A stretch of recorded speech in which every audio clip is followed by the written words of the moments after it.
नमस्कार मैत्रिणींनो, तर आज आपण बनवणार आहोत झटपट होणारी अशी एक रेसिपी। त्यासाठी साहित्य घेतलेले आहे आलं, लसूण, खोबरं, कारळ, धने, कांदे आणि कोथिंबीर। आणि साईडला घेतलेले आहेत भजे बनवून। तर सगळ्यात पहिला आपल्याला तव्यावरती उभा कांदा चिरून छान असा तो परतून घ्यायचा आहे। ह्याला काही जास्त साहित्य वगैरे लागत नाही, फक्त 2 कांदे उभे चिरायचे, थोडंसं खोबरं, हिरवी मस्त कोथिंबीर, आलं, लसूण, थोडासा कारळ आणि धने। नसतील तर तुम्ही धना पावडर वगैरे असलं तरी टाकू शकता किंवा पांढरे तीळ। तर त्यासाठी साईडला भजे पण बनवून घेतले आहेत। आता भज्याकडे बघितल्यावर तुम्हाला माहीतच असेल कोणती रेसिपी आहे, पटकन झटकन होणारी आहे। भजे मी सकाळीच बनवून घेतलेले होते, तर म्हटलं आता भाजी कमी पडली तर आता काय करावं, मग एक आयडिया सुटली। तर म्हटलं चला पटकन असं रस्सा आमटी बनवायची आणि त्यात सोडायचे भजे, तर आपली रेसिपी तयार होणार आहे तशी। तर चला, कांदा पण थोडासा परतून झालेला आहे, तर टाकलेलं आहे आलं आणि लसूण। ते पण थोडंसं भाजून घ्यायचं, हलकं हलकं भाजत आलं की नंतर त्यात टाकायचं आहे खोबरं। जास्त काय मसाले वगैरे लागणार नाहीत आपल्याला, हे तर रोजच्या भाजीच्या वापराला लागणारेच साहित्य आहे। तर त्यात टाकलेलं आहे खोबरं। आता खोबरं पण आपल्याला छान असं थोडंसं भाजून घ्यायचं आहे। तर तेल काही आपल्याला आत्ताच टाकायचं नाही, तर बिना तेलाचंच भाजून घ्यायचं आहे। आणि थोडं थोडं ते नंतर भाजत आलं की नंतर तेल टाकायचं आहे। आधी तेल टाकलं की लवकर भाजत नाही, तेलामध्ये ते तळलंच जातं असं। चला, खोबरं पण तळून झालेलं आहे, तर आता त्यामध्ये टाकायचं आहे थोडंसं तेल। बघा, कांदा पण आपला छान भाजत आलेला आहे।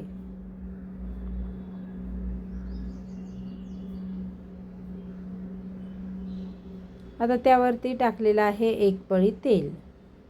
आता तेलावरती छान तळू द्यायचं आहे सगळं साहित्य। मस्त असं छान तळलं की आपलं मसाला जर छान झाला की खायला भाजीला टेस्ट पण छान येते। आता गॅस बंद केलेला आहे आणि त्यामध्ये टाकलेले आहेत थोडेसे धने आणि कारळ टाकलेलं आहे। तुमच्याकडे नसतील तर तुम्ही मिक्सरच्या भांड्यात काढते वेळेस थोडंसं धना पावडर आणि ते काढू शकता। चला, प्लेटमध्ये काढून घेतलेलं आहे। आता हे साहित्य सगळं थंड झालेलं आहे, मिक्सरमध्ये टाकून आपल्याला बारीक करायचं आहे सगळं।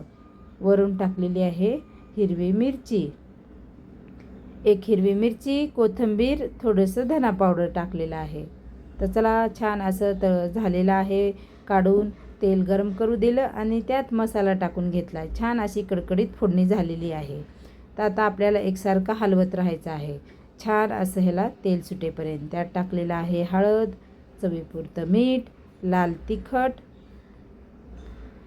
अर्धा चमच्याला कमीच आहे गरम मसाला आणि कोल्हापुरी काळं तिखट। हे सगळं आपल्याला बारीक गॅस करून 1, 2 किंवा 3 मिनटं छान असं हलवत राहायचं आहे, जोपर्यंत त्याला तेल सुटत नाही तोपर्यंत। छान असं तेल सुटलं आहे आणि मसाल्याचा कलर पण चेंज झालेला आहे। तर आता त्यात टाकायचं आहे गरम पाणी, आपल्याला जेवढा रस्सा पाहिजे तेवढा। मी तर थोडाच बनवत आहे, त्यामुळे मी थोडंसं पाणी टाकलेलं आहे। तर छान असं हलवायचं आणि ह्याला छान उकळी येऊ द्यायची। 1-2 छान उकळी आली की नंतर टाकायची वरून मस्त कोथिंबीर टाकायची आहे हिरवी। चला, गरमागरम आपला रस्सा तयार आहे। तुम्ही असा रस्सा खाऊ शकता किंवा भजी टाकून खाऊ शकता। एकाच भाजीपासून 2-3 रेसिपी तयार होतात। मसाला भजी तयार होतात, रस्सावाली, किंवा ह्याच्यात शेव टाकून बनवू शकता। चला, जाता जाता तेवढं एक लाईक आणि सबस्क्राईब जरूर करा।